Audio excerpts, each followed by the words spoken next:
You already had the divorce papers ready? How's that? I scared you, didn't I? Because I'm ready for this at any time. So you better cool down and reflect on what you just said. With that, my husband Lance got up and went into his room. My name is Alice, a 28-year-old office worker. I married Lance a year ago after meeting him on a blind date. He pursued me, and after a year and a half of dating, we decided to tie the knot. In hindsight, it may have been too soon, but I had always vaguely envisioned getting married and starting a family by the time I was 30, so I accepted his proposal. But I quickly realized that I should have been more cautious about such life-changing decisions. The first red flag came when Lance abruptly announced he was changing jobs right after we got married. "I'm changing jobs," he said, completely out of the blue. "Why so suddenly?" I asked, trying to understand his reasoning. "Because I can't show my full potential there," he replied confidently.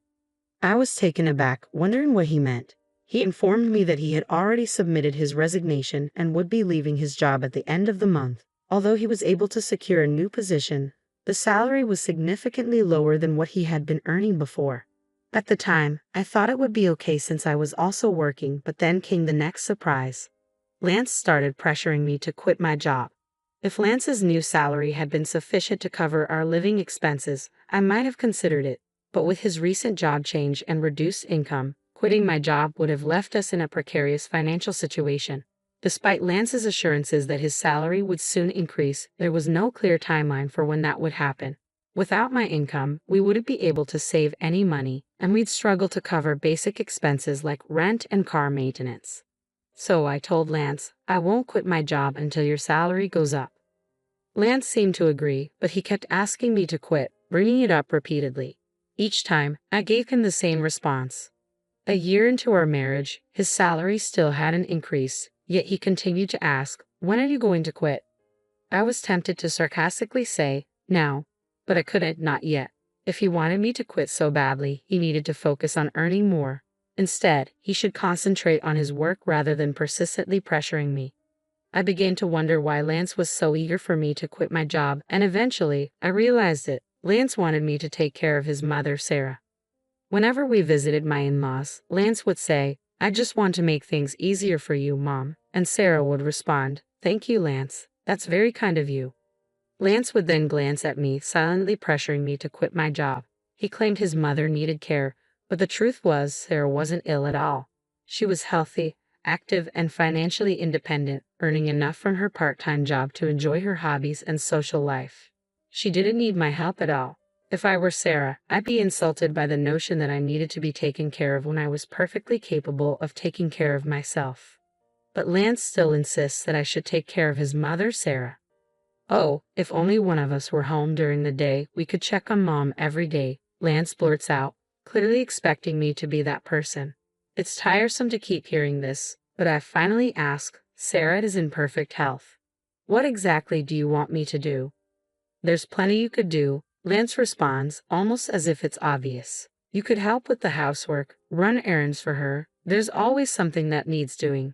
But Sarah has a part-time job and spends a lot of time socializing with her friends. She's not even home most of the day, I point out.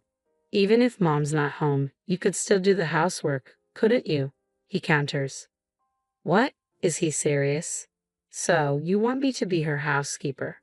It's becoming increasingly clear that Lance just wants to look good in front of his parents, to appear like the dutiful son. If he cares so much about taking care of them, he should be the one doing the housework. I have no patience for Lance's superficial pride. Naturally, I didn't quit my job, and I certainly didn't start visiting my in-laws daily. I only went over during holidays like New Year's. Thinking back, Lance has always been like this when we visit his parents. He would order me around, telling me to clean up, help Mom, or see if there's anything we need from the store. But I never took the initiative to do these things. When I pushed back, saying, "Don't you know this area better than I do? You should go to the store," he would always reply, "It doesn't count if I do it." What does that even mean? I'm starting to realize that it's not about caring for his parents at all. Lance just wants to boss me around to make himself feel good by appearing like the ideal son. Is he really more concerned with looking good than with actually caring about me? That's how I'm beginning to see him. When I boldly asked him, Why don't you try helping out or quit your job to take care of your own mother? Lance looked visibly uncomfortable, his face twisting in disgust.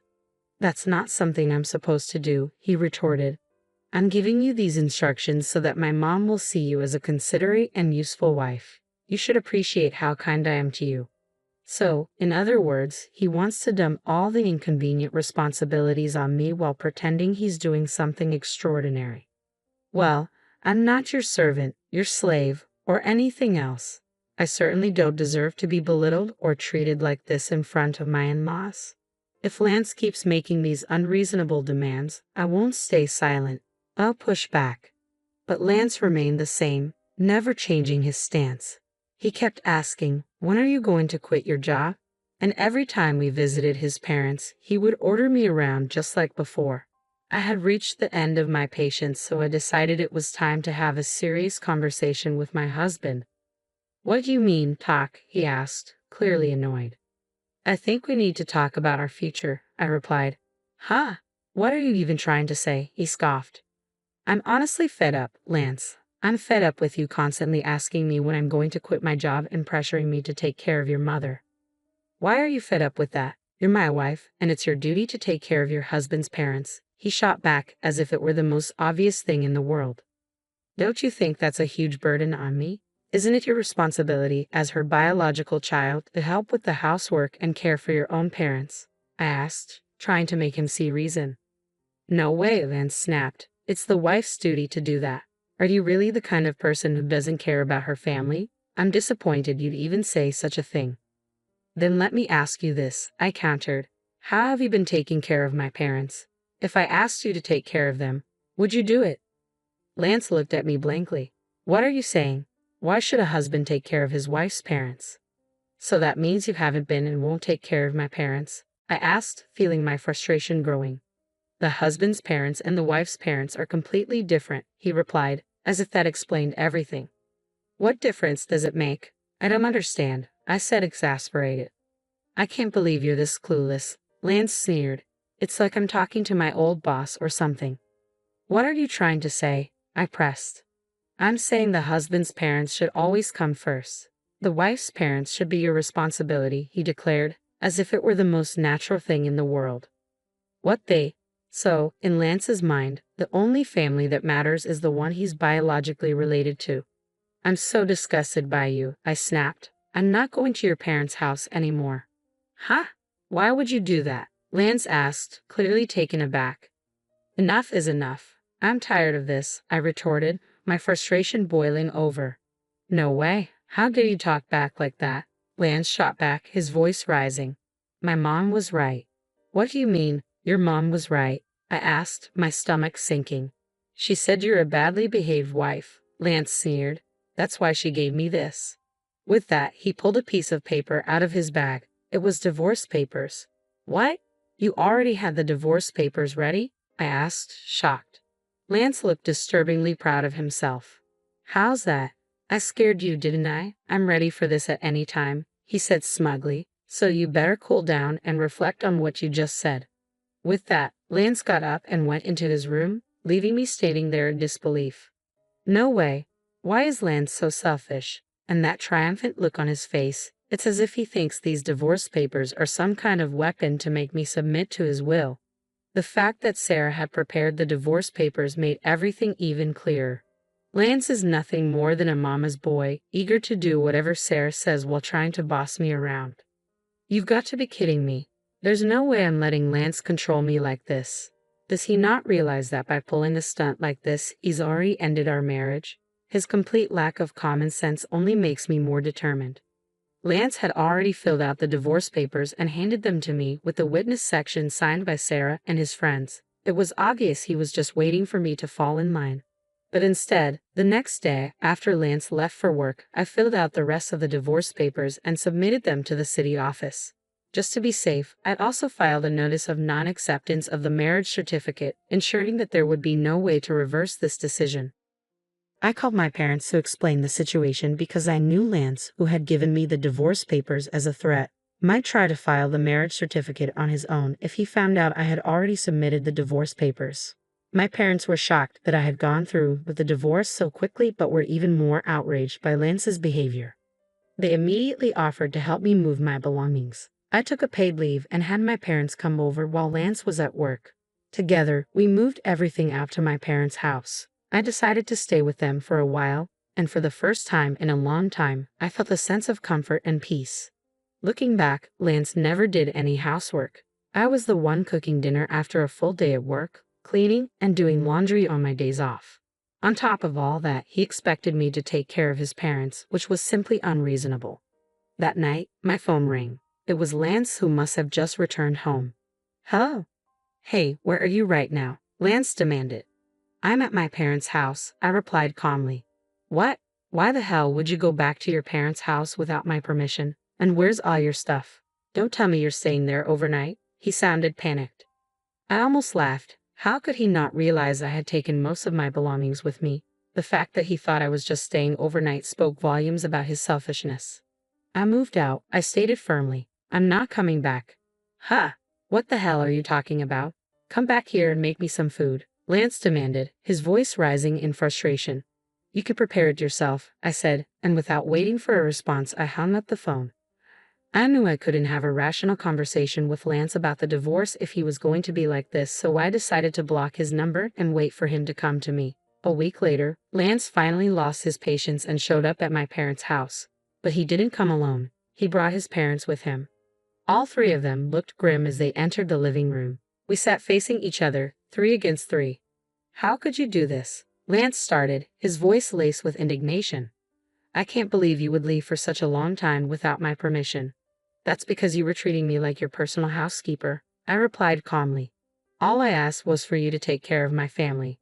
Lance shot back as his parents, especially Sarah, glared at me. Don't twist things to suit your convenience, I countered. You've been forcing me to handle everything you don't want to deal with. I've told you over and over, that's not what I meant. Lance insisted, but his words rang hollow. Sarah jumped in, her voice sharp. What kind of wife are you? Lance has done so much for you. My father, who had been sitting quietly, began to tremble with anger. Sensing that he might lose his temper, I spoke up before things could escalate. Lance told me to quit my job and take care of Sarah. He said it was my duty as his wife, I explained. But when it comes to my family, he pushes all the responsibility onto me alone. In the end, Lance just wants me to obey him, take care of his parents, and let him take credit for it. He even told me that his parents were more important than mine, and that they should always be the priority. I could see the surprise on my father-in-law Robert's face. He looked at Lance, clearly taken aback. It was evident that Robert hadn't heard any of this before. And to top it off, I continued, Lance suddenly pulled out divorce papers, claiming it was Sarah's idea. What? Robert turned to Sarah, his tone questioning. Did you really suggest that to Lance? Sarah hesitated, flustered. Well, it's just that Alice has been so difficult. And did you really say that Alice's parents aren't a priority? Robert pressed. Lance stammered. Well, it's just normal for your own parents to come first, right? Don't be ridiculous, Robert snapped. I came here because I thought you were facing unreasonable hardships, but from what I'm hearing, you're the one at fault. Don't be a coward and try to use your parents' influence to get your way. Lance shrank under his father's rebuke. Robert had said everything I had wanted to say to Lance and more. He then turned to me and my parents, offering a sincere apology. I'm sorry, Alice, he said, his voice full of regret. And to you both as well, he added, nodding to my parents. I am truly sorry for the trouble my foolish son has caused you, Robert said, his voice heavy with regret. I will give him a strict lecture. Robert, you're not at fault here, I replied gently. Please don't blame yourself, and thank you for your kind words. I took a deep breath, but there's one more thing I need to say. Lance, sensing something serious, asked, What do you mean? The divorce papers you gave me, I began. I've already filed them. We're no longer married. What? No. Lance and Sarah both turned pale, shock washing over their faces. How could you do that without my permission? Lance sputtered. You told me I could file them whenever I wanted. I reminded him, my voice steady. You even had Sarah sign the witness section for you. Lance stammered, but that was That was just to scare you. Robert's face darkened with anger as he turned to his son. So you use it to threaten her? I spoke up, echoing Robert's frustration. Exactly. He thought he could intimidate me. How could you be so foolish? Robert snapped, his patience finally snapping. He struck Lance on the cheek, causing Sarah to gasp in shock. I'm sorry you had to witness that, Robert said, turning back to me, his voice filled with remorse. You were right to divorce this idiot. I apologize on Lance's behalf for ruining your marriage. Robert then grabbed Lance by the collar and demanded, You and Sarah better apologize too. They both muttered apologies before Robert led them out of the house. I felt a wave of relief. Robert had saved my parents from losing their temper, and later he ensured that all of Lance's property went to me in exchange for no alimony. Lance didn't dare defy his father, so I ended up with all our savings and other assets from the marriage. Though I had a higher income and was the one managing the household, Robert's intervention ensured that the division was fair, and I couldn't thank him enough. I later heard that Robert was so disgusted with Sarah's involvement that he divorced her as well. Recently, I ran into a former colleague of Lance's who told me that Lance wasn't good at his job and was constantly reprimanded by his boss. Apparently, Lance had quit out of spite and switched jobs. I hadn't known about this, and it only reinforced my belief that Lance had blamed everyone else for his own shortcomings. He wasn't making much money at his new job, so I'm grateful I left him when I did. I've since rented a cozy one-bedroom apartment and have been living comfortably on my own. Work is going well, and I even got a raise recently. I'm not interested in relationships right now. I'm focused on my career and personal growth. Looking back, it was clear that Lance was more concerned with appearances than with actually improving himself. He could only maintain his dignity at home, but not in the real world. There are so many men like him who think divorce papers can be used as a threat, believing they hold all the power. But that's a huge mistake. I hope anyone in a similar situation finds the strength to break free, just like I did. And I hope Alice finds someone wonderful in the future. Thank you for reading until the end. Please subscribe to our channel and see you in the next video.